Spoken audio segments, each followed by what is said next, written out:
Hello दोस्तों, welcome back to my YouTube channel Excellent Learning Academy में आपका स्वागत है। आज का ये वीडियो आपके लिए बहुत ही इंपॉर्टेंट होने वाला है। और इम्पॉर्टेंट क्यों होने वाला है, देखिए इसमें हम आपको अलंकार के बारे में समझाएंगे कि आप अलंकार कैसे जानेंगे।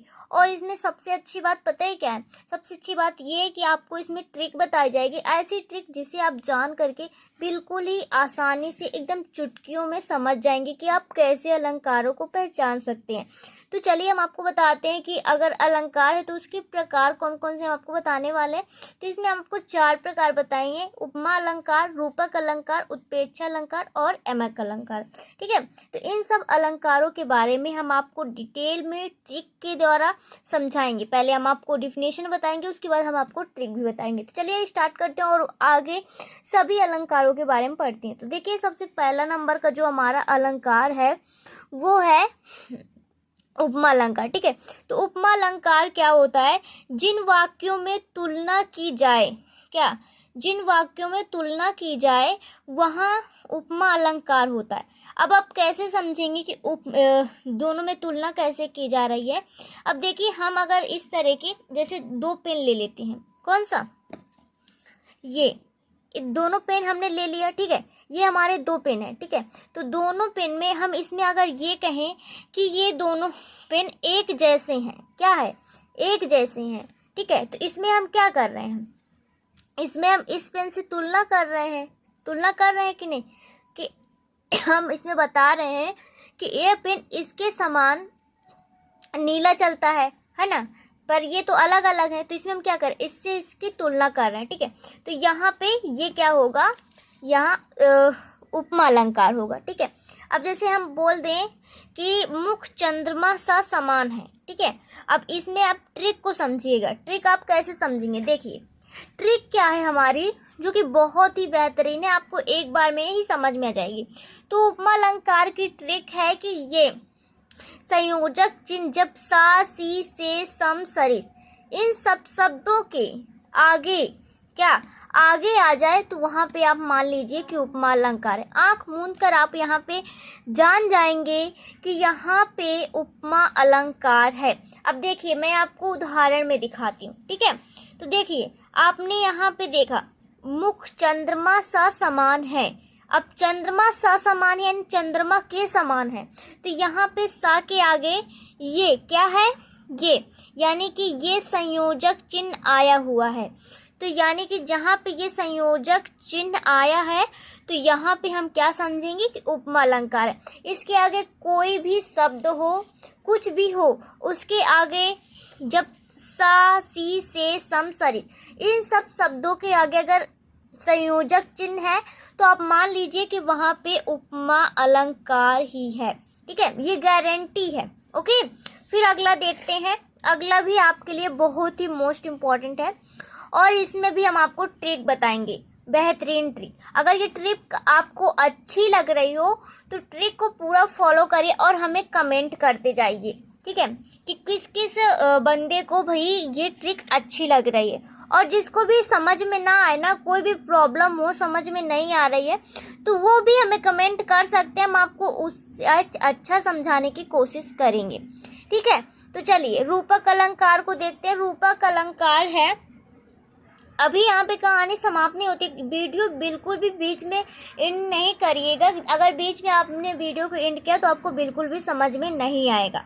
ओके, तो देखिए रूपक अलंकार, रूपक अलंकार में क्या होता है? जिन वाक्यों में भेद होते हुए भेद का पता ना चले उसे रूपक अलंकार कहते हैं। अब कैसे आप इसको समझेंगे? यानी कि वो कह रहा है कि जिन वाक्यों में भेद होते हुए भी भेद का पता ना चले उसे रूपक अलंकार कहते हैं। ओके, अब देखिए जैसे कि हमारे पास ये 2 पेन है। ठीक है, हमारे पास ये 2 पेन है। हम इन 2 पेनों को बोल दें कि ये दोनों एक तरह के चलते हैं, यानी ये दोनों एक पेन है, बट इनकी कंपनी अगर अलग अलग है। ठीक है, इनकी कंपनी अलग अलग है, मतलब ये चलते और दिखते तो एक समान ही है, बस इनकी कंपनी अलग अलग है। तो क्या होगा यहाँ पे भेद किया जा रहा है और भेद का पता भी नहीं चल रहा, तो यहाँ पे क्या होगा, रूपक अलंकार होगा। अब देखिए जैसे कि चरण कमल बंदो हरिराई। ओके, अब चरण कमल बंदो हरिराई में इसमें आप ट्रिक समझिए कि ट्रिक कैसे समझेंगे। तो ट्रिक क्या है, देखिए आप सभी लोग, ट्रिक हमारी बहुत ही मज़ेदार है और बहुत ही आपको समझ में जल्दी आ जाएगी। तो हमारी जो ट्रिक है वो ये है कि अगर इन दो शब्दों के बीच में दो शब्दों के बीच में संयोजक चिन्ह आ जाए, संयोजक चिन्ह आ जाए, तो वहाँ पे क्या होगा, वहाँ पे रूपक अलंकार होगा। क्या होगा, वहाँ पे रूपक अलंकार होगा, संयोजक चिन्ह। अब देखिए यहाँ पे देखिए एक चीज आप समझिएगा, यहाँ पे चरण क्या है, ये एक शब्द है, कमल क्या है, एक शब्द है, ये दोनों एक शब्द है।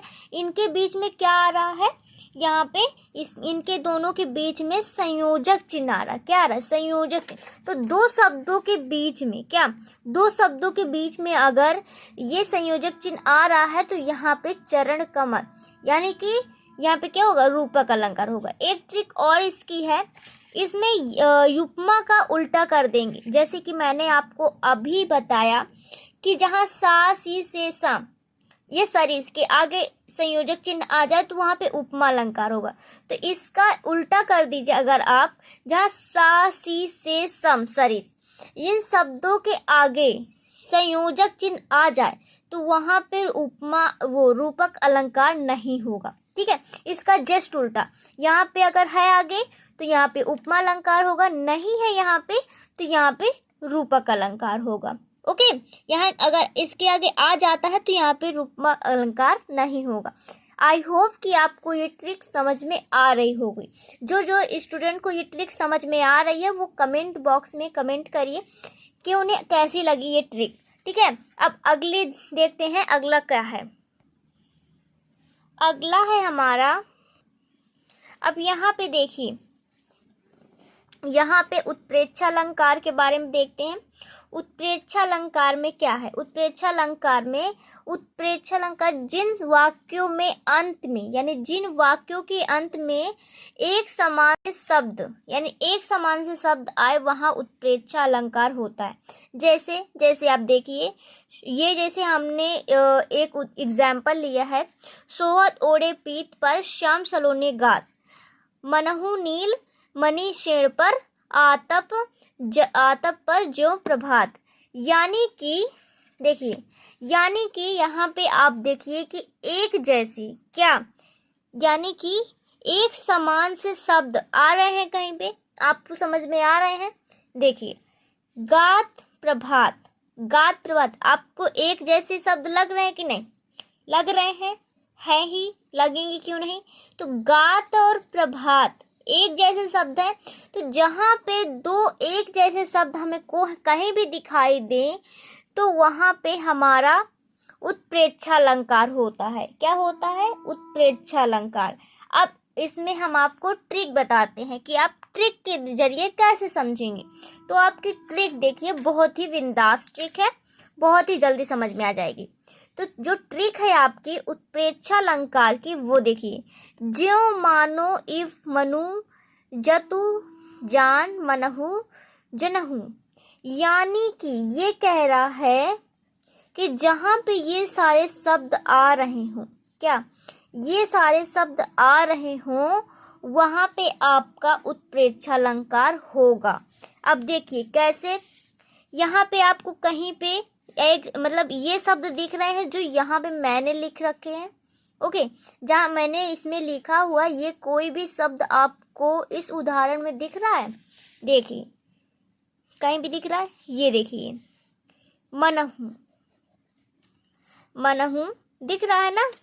तो आपको क्या करना है, इन्हीं में से कोई शब्द ढूंढना है जो इनमें लिखे हुए हों, जो इनमें लिखे हुए हों। अगर ये शब्द हैं आपके इसमें, तो मान लीजिए आपका ये उत्प्रेक्षा अलंकार है। ठीक है, कहीं ना कहीं पे आपको ये चीज़ जरूर मिलेंगी और जो भी आपका एग्जाम्पल होगा यानी दिया जाएगा आपको पेपर में, तो वहाँ पे आपको ऐसे शब्द जरूर याद रखने हैं जो कि मैंने आपको ट्रिक में बताया। आप अगर ट्रिक याद कर लिए ना और ट्रिक को अच्छे से समझ लिए तो बिल्कुल भी आपको कोई भी चिंता नहीं होनी चाहिए, बिल्कुल भी आप एकदम आसानी से इसे कर सकते हैं।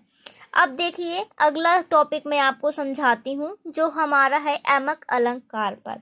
यमक अलंकार क्या है आपका, कैसे समझेंगे, चलिए। यदि किसी वाक्य में एक जैसे दो शब्द, क्या यदि किसी वाक्य में एक जैसे दो शब्द आए लेकिन दोनों का अर्थ अलग अलग हो तो वहाँ यमक अलंकार होता है। अब कैसे आप समझेंगे, मेरा कहने का मतलब ये है कि दो शब्द हों एक जैसे हों, यानी दो शब्द हों एक जैसे हों, एक ही तरह के हों, लेकिन उनका जो अर्थ हो वो अलग हो। एग्जाम्पल के तरीके से हम समझते हैं। यहाँ पे आप देखिए, यहाँ पे दिया है काली घटा का घमंड घटा। आपको कोई शब्द दिख रहा है, ये देखिए, देखिए आप, घटा घटा, दो शब्द हैं यहाँ पे, काली घटा का घमंड घटा, यानी कि एक घटा तो यहाँ पे है और एक घटा यहाँ पे, दोनों सेम ही लिखे हुए हैं, सेम शब्द लिखे हैं, पर अगर हम इसके अर्थ देखें तो इनके अर्थ अलग हैं। इनके अर्थ कैसे अलग हैं, देखिए, ये काली घटा यानी कि घना बादल, क्या मान सकते हैं आप इसमें, घना बादल, ओके, का घमंड घटा यानी कि घटना या कम कह सकते हैं आप यहाँ पे। तो क्या कहते हैं, काली घटा का घमंड घटा यानी कम होना या घटना।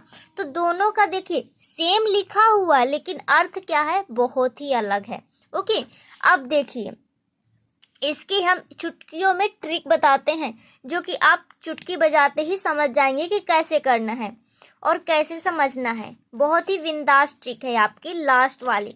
अब देखिए यमक अलंकार। अब यमक अलंकार में ट्रिक क्या है, वर्ड बार बार आता है, यानी कि आप इसमें देखकर ही समझ जाएंगे कि यहाँ पे यमक अलंकार है। कैसे, जब एक ही वर्ण बार बार आए, बार बार पूछा जाए या बार बार दिखे आपको, तो आप तुरंत समझ जाएंगे कि यहाँ पे यमक अलंकार है। जैसे कि यहाँ पे घाटा और घटा दो बार ये वर्ण आया हुआ है, तो आप इसमें तुरंत जान जाएंगे कि यहाँ पे यमक अलंकार है।